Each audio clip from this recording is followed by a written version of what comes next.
We go to Pietermaritzburg now.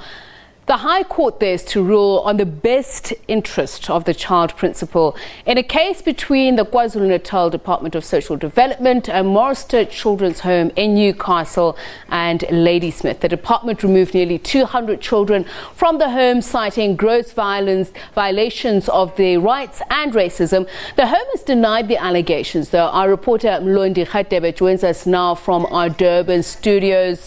Mlondi, a very good evening to you. Let's first start with the Pietermaritzburg High Court. What does it have before it in terms of the case? Good evening, Tsepi. So basically what is happening here, the children's home approached the High Court trying to interdict the Department of Social Development in KwaZulu-Natal after they removed about 200 children from their homes. So they want the court to make sure that they rule in favor of them, because they feel that the Department of Social Development did not follow the correct procedure in removing those kids, because the concern is that those kids are still schooling. Some of them, they were removed without taking their medication, and some of them, they are on chronic medication. So that's the fear of the home management. So, as you proper procedure was allegedly not followed.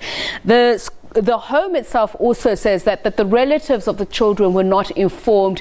What is the actual case? Have the relatives come forward? Has it been confirmed that they weren't informed?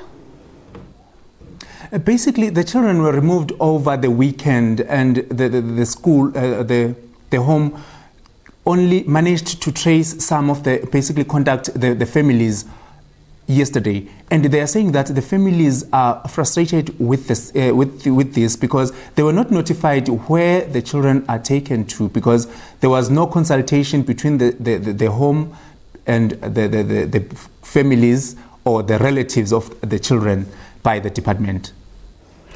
Now let's perhaps just reflect back on what sparked this whole incident. I'd like us to just play the video that led to these allegations, and then I'll ask you a little bit more about that. Okay.